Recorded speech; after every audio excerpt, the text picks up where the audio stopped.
Good morning, happy Monday. Today I pulled out an old mindfulness magazine. This is one of my favorite subscriptions. I stopped subscribing to yoga magazines years ago because quite often it was all about clothing and expensive products and gifts and not actually about asana or philosophy. But today I'm reading the editorial for an old issue of Mindfulness with Love for All. While we were finalizing this issue, the mindfulness staffers working from home, COVID was updating on the news, so it's a little bit old. And what kept running through their mind was the depth of their interconnectedness. And I think that's what kept a lot of us safe during COVID, was having that interconnectedness, whether you accessed it physically or on the phone or email, social media. That is a far cry from the rugged individualism many of us grew up with. In high school, I remember reading Emerson's essay on self-reliance with delight.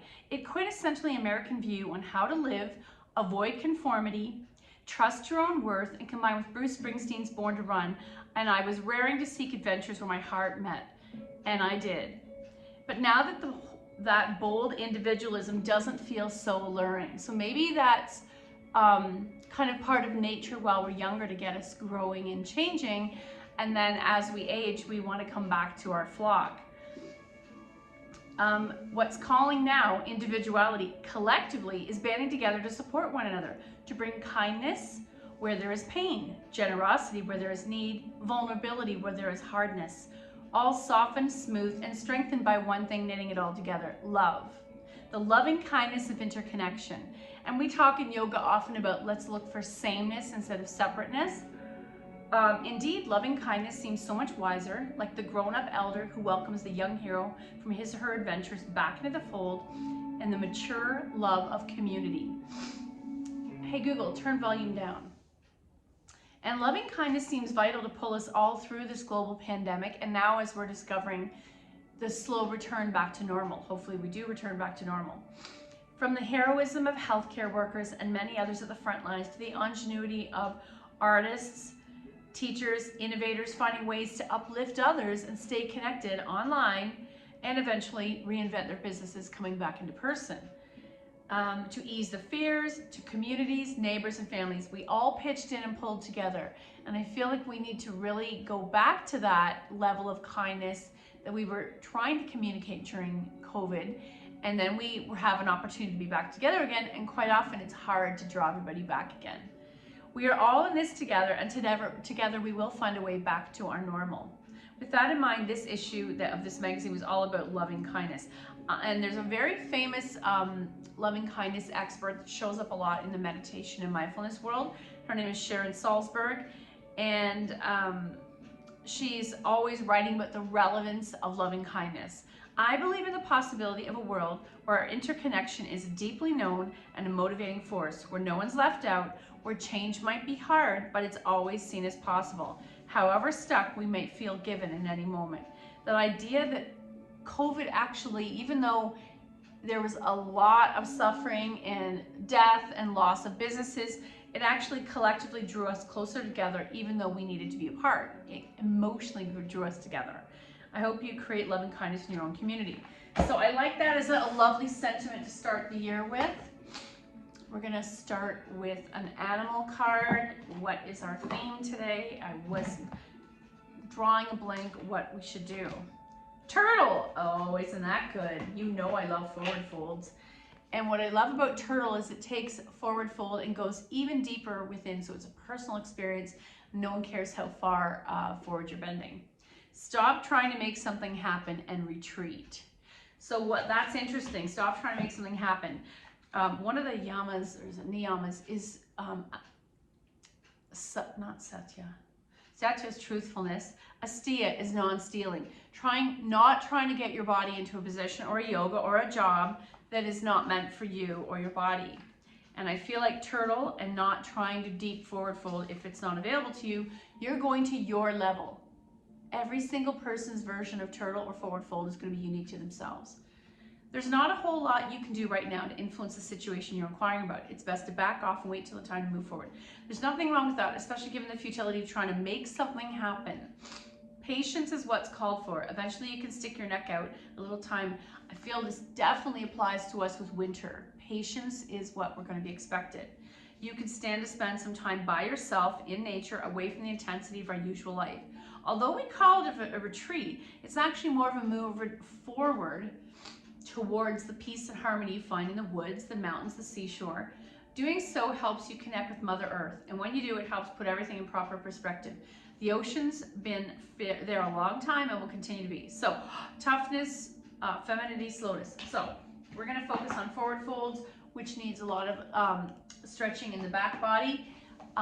Regarding that quote saying we need to connect with nature more, I know some of you are really good at hiking, and I have had a lot of requests, especially from certain sectors, to be back in person together. Most people don't want to do these classes together in person, but one thing we could do together more in person and connect with nature is do nature walks together. So I'm putting it out there. Please connect with me if you would be interested and maybe taking the lead, and you would pick where we're going to walk, and we all show up at a certain day and time and we go for a walk. I want to hike more, even though the one piece that I don't like is that I have to physically drive there. So environmentally, I feel it's so self-defeative to drive there to walk, but it means I'll actually connect with nature more. So let me know if you'd like to do that, and I will include our other yoga friends. So let's come to the mat. We're going to work with the body in therapeutics before we come up to do our stretching. Knees to chest, pull it in for a moment. Quite often it's easier to bring our bodies into a folded position here on the floor than when we're upright. So gently pulling the knees in, and I might stretch the legs out. I'm not going to do full plow, but to me this feels like a variation. And I just want to massage those hamstrings. That seems to be the part that prohibits us from going into a deep fold. Point and flex. Roll up the ankles. Now let's take our knees to the floor on the left, double leg spinal twist. I'm going to open that right arm to a T because I really want to open the upper back. Inhale 1. Exhale. Inhale 2. Exhale back to center. Little boat. Now I'm going to take those knees to the floor on the right, double leg spinal twist. Left arm open to a T.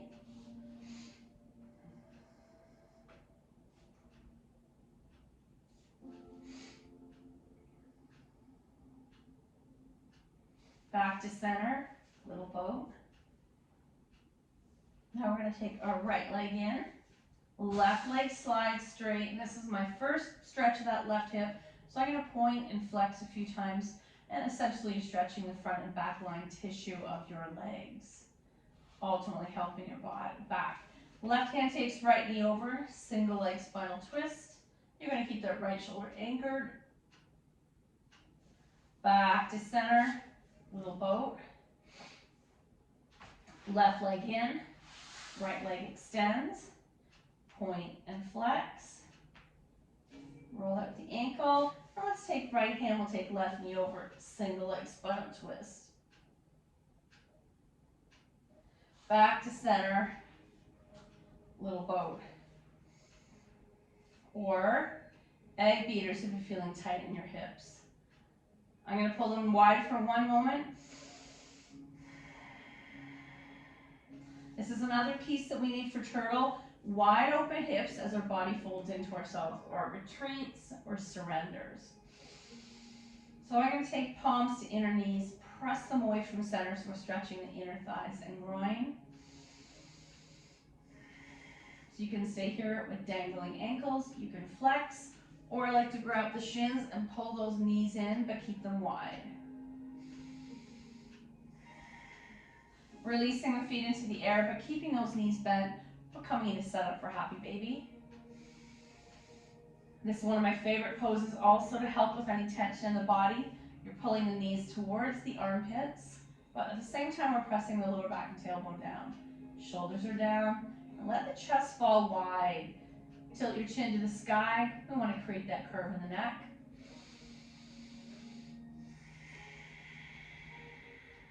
And then finally your choice, staying here or coming into full happy baby. And I might stay still, or some of us like to rock side to side. It's a rhythm, it's back massage. soles together. Option to pull those feet in. So turtle is definitely an iconic animal. Feet to the mat. Let's come into recline goddess. Arms in cactus. So turtles used in pretty much, I'm gonna generalize, many indigenous cultures. There are 13 sections on the turtle's back. There's a belief that that is the 13 different moons throughout the year. There's a belief that it represents all the different animal kingdoms. I could go on and on. I don't even know enough to talk about this intellectually, but I know, especially in Canadian Indigenous and Pacific Indigenous peoples, there's a lot of connections between the importance of the turtle and Mother Nature. And it definitely reminds us to slow down. Close your legs, knees to chest, and let those feet dangle in the air once more. Ironically, it's an animal that does the least, is the slowest, but has one of the longest lives. So maybe that is a message to us. Keep rolling out those ankles. Now I'm gonna let the legs fall wide, and you might be tight first thing in the morning. And letting gravity help stretch inner thighs so that you're not forcing it beyond your natural range of motion. And you might relax the ankles, or you might point and flex. Instead of fleeing from any tension or resistance in your inner thighs or body, I want you to really focus on that sensation of resistance.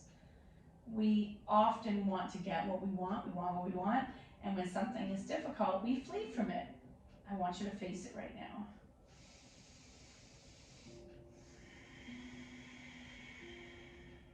Close the legs. Let's keep right leg in the air. Left leg's gonna flex and lower all the way down. And start to massage the right calf.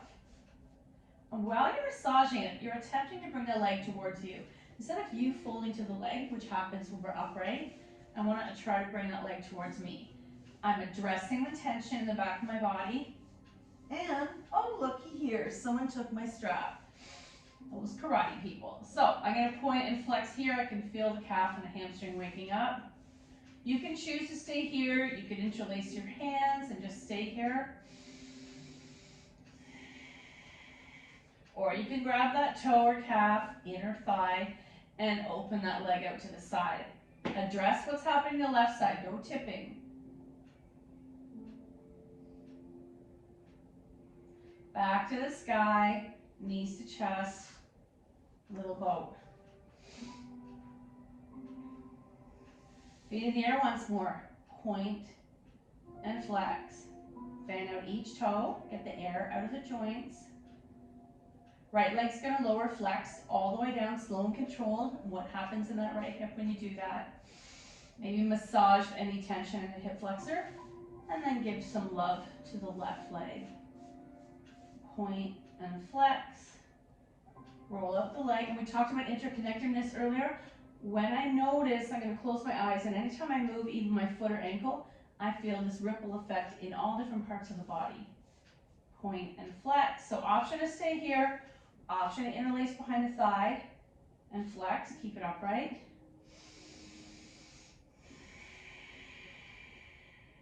And then the other option is to take hands inner knee, inner calf, or left toe and open out to the side. Right leg stays grounded. Right arm can come to a T or to the right hip.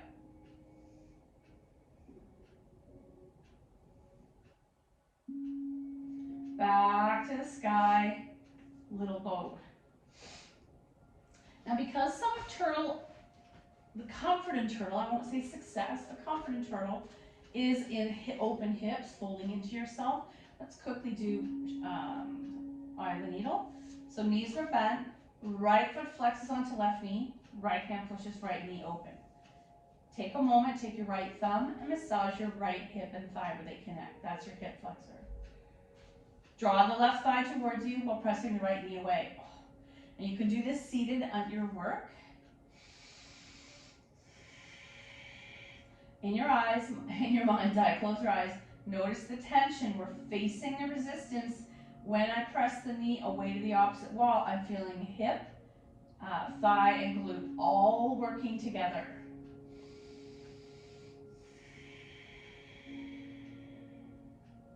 And then shake it out. Other side. Right foot lands, left foot flexes on the knee. Draw it towards you.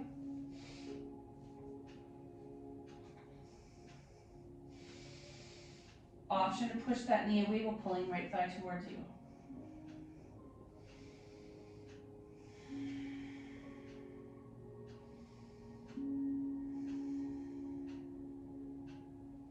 And then shake it out.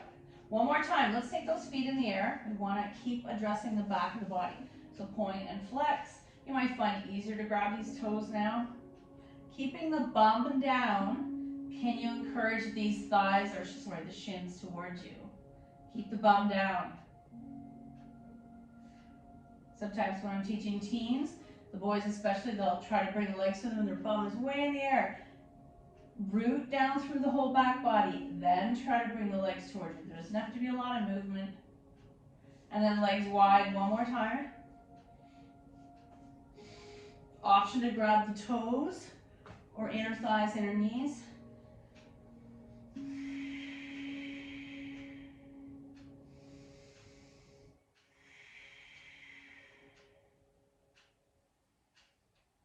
And then close your legs, roll onto your side, and come all the way up. Let's go right into extended child's pose.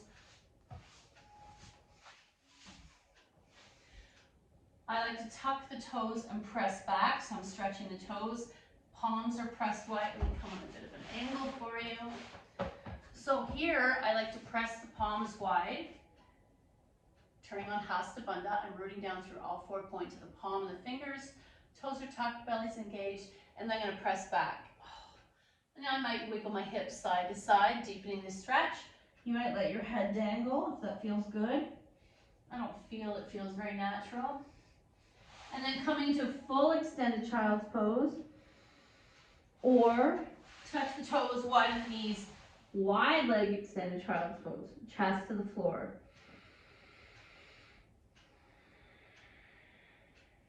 Option to come up on your finger pads, woo, and stretch the wrists. Oh, that's intense. Okay, we're gonna do a quick cat-cow. What was I watching? Some show the other day, and of course the main actress was doing this also, how important it is. So you're gonna look up, cow, look to the mat, push the floor away, cat, stretching out the back. Inhale, cow, exhale, cat. Inhale, cow, exhale, cat. Tuck your toes, press into short downward dog, and walk towards your hands. This is where I like to bend the knees, bringing belly to thighs. Let your head go, grab your elbows. You can stay still or gently sway. Rise up, hopefully my pants will fall down. Reach up, exhale, fold swan dive. Half back or half back to the knees, looking forward so you get that cow back. Plant your hands, come all the way down, sleeping cobra. Hug those elbows in, legs are together. And you might stay in sleeping cobra for another breath, or you might pick up your head, baby cobra. Press back, downward dog. So we were stretching the back body to be able to do our forward folds. Key here is to try to alternate heels to the mat. Right foot forward, left foot back. Rise as I fall over. So I can stay here in high lunge, or I'm going to take my hands to the floor, lift that left heel, attempt to straighten that right leg. Option to try to fold. And you might even just be looking at the shin. Feet come together, fold, rise, heart center. Nice, let's keep going. Inhale up, exhale, fold, swan dive. Folding in deeper, maybe look between the knees. Half back, plant, and lower down. Sleeping cobra or baby cobra. Press back, downward dog. Option to try to push those heels to the mat. Left foot forward, right foot back. You want to rise. I'm going to keep that right heel lifted. Hands release. Attempt to straighten this left leg and fold towards it. Option to drop both heels. Not everyone wants to do this. Feet together. Rise. And rest at heart center. Nice. So I want to do one more forward fold, standing with legs together. Forward fold, and you're going to tell me which you preferred at the end of this practice.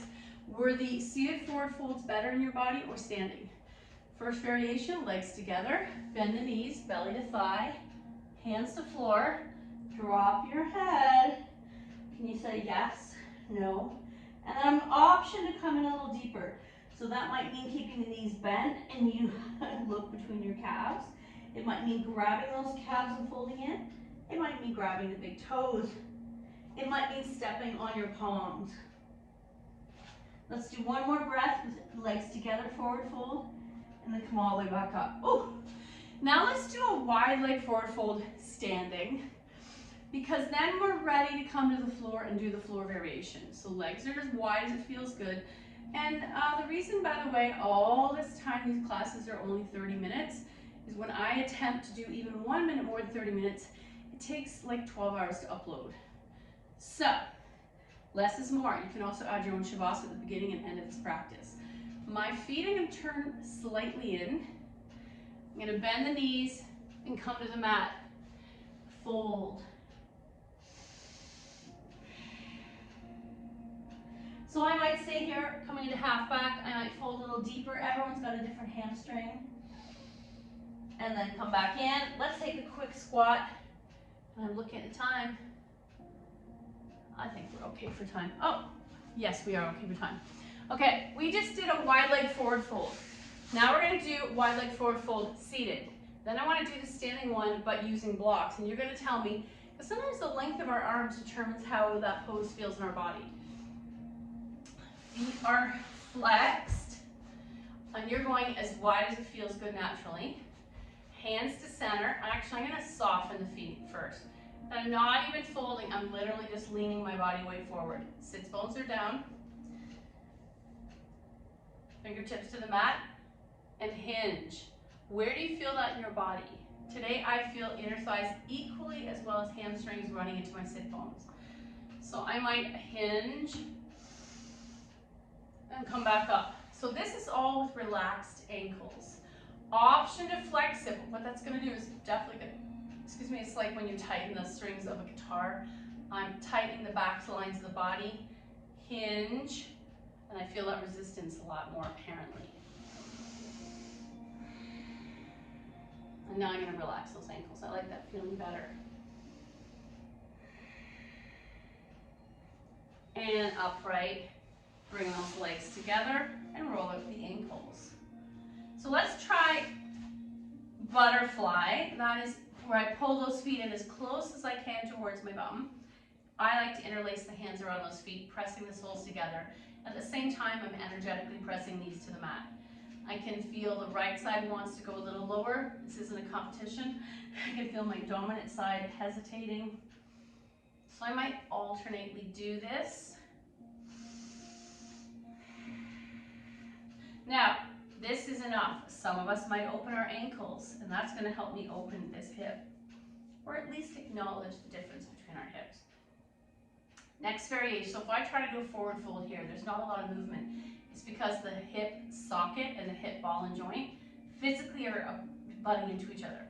I'm going to slide the feet forward, coming into diamond, which essentially becomes tortoise. Arms on my legs, sitting up nice and straight. So visualize a clamshell or a makeup compact. I'm closing. My head is not going to drop because I want to keep that spine nice and straight. And I'm also using my elbows to sort of press the right knee and left knee open. I do not have to go into the full pose. I just want to suggest it to my body. We're nudging the sensation. And then come back out. Roll at your ankles. Excuse me. When I take away one leg, right foot nestles into left leg, and then I'm going to hinge. For some of us, this makes it a little more attainable. We're just, keep getting cat here, we're just touching the edge of where our natural range of motion is. Where does it feel good? And come back out. Now I'm going to the other side. Right leg out, left leg in. Hinge. And come out. Let's come back to standing, I would like you to use some blocks or 2 books if you have them, or 2 apple juice cans. I'm going to come up to standing, wide leg. Let's start, you might start with them tall, palms are flat, because essentially you're just bringing the floor up to you. I'm going to do them medium high, palms are flat, bum is tilted up, rooting down through all 4 points of those feet. Bend the elbows back, and they're only the width of my shoulders so that I'm not straining the shoulders. And hinge. Coming back up to half back. Maybe I'll drop those blocks lower if your body's softening. Fingers point forward, elbows bend back, hinge. Option to get rid of these blocks if your arms are okay lengthwise, so they're under the shoulders. Elbows bend back, hinge. Option to grab your ankles and dangle your head. And I'm going to inchworm back in and come into squat. So how did you find that? I mean, it's a little more dynamic when gravity is gently pulling you inward. If you're comfortable in squat, let's take 2 breaths. Inhale 1. Exhale. Inhale 2. Exhale, release. Quick, we'll do a quick frog. So, coming into tabletop, knees are bent, ankles outwards. Walking those knees as wide as it feels good. And come into my forearms and push my bum back. Option is stack your fists, forehead to fist, and just pause here for 2 breaths. Inhale 1. Exhale. Depending on your floor and mat, you might be sliding deeper into this frog pose than you anticipated. Inhale 2. Exhale, upright. Swing those legs around. We want to come back into wide leg forward fold again. So legs are as wide as it feels good. I go on the long part of my mat. I like to take the hands tented underneath the shoulders, chest up. So we call this standing up in our chest. And then hinge. So maybe stay here. Maybe slide a little deeper. Maybe you take blocks stacked this way, depending on how tight you are. Or maybe you drop them lower. So this is one variation of a very passive hip opener. And then I want to bring those legs back together again and coming back into diamond. Soles of the feet lined up, sitting up straight, elbows pressing knees wide, and maybe you're staying here. Inhale 1, exhale, inhale 2, exhale, hinge a little deeper. I'm noticing resistance in my body, so what are some accommodations I can make? Sliding the feet a little more forward, maybe binding on the feet, and folding. Option to come into tortoise, so hands tuck under. I've seen this variation, palms open and nails rooted down, and I've seen palms down instead of palms up. I like palms up. So I'm staring at my feet. The flatter you can get those hands and nails on the floor, I can feel this in my lower back. Inhale 1, exhale. And I want you to always be aware of the difference between a little resistance and a gentle stretch in your body, challenging you, versus pain or pinching. And then come all the way out. I'm gonna roll out those ankles. Very nice. So, let's see what our final card today is. We're using Wisdom for Healing. This one has a little wordier than some of our other cards. Take steps to get healthy. Well, isn't this good for first of the year? Beautiful steps, different patterns, so there's different paths to get to that point of what you think is healthy. Think about one aspect of your physical health that you've been neglecting or avoiding, and ask yourself why you've been doing so. Perhaps your diet needs to change, and you know you need to exercise more. Your goal, by the end of the day, commit to that new step, or identify why you're choosing to sabotage your healing. And our food and our eating is pretty much the most important, very first step to healing our body, mind, soul. When I eat clean food, I psychologically feel better, I sleep better, I have more energy. I don't follow a diet or anything. Before the pandemic, I was very good at once or twice a year doing Whole30, and it's not complicated. I boil it down to plants and protein. And now I also thought of a new one, PPWW, plants, protein, water, and walk. If I did those 4 things, they don't have to be measured, right away I'm not leaving space for sabotaging foods and habits. Thank you so much for your effort and your attention to your community. The good in me sees the good in you. Namaste.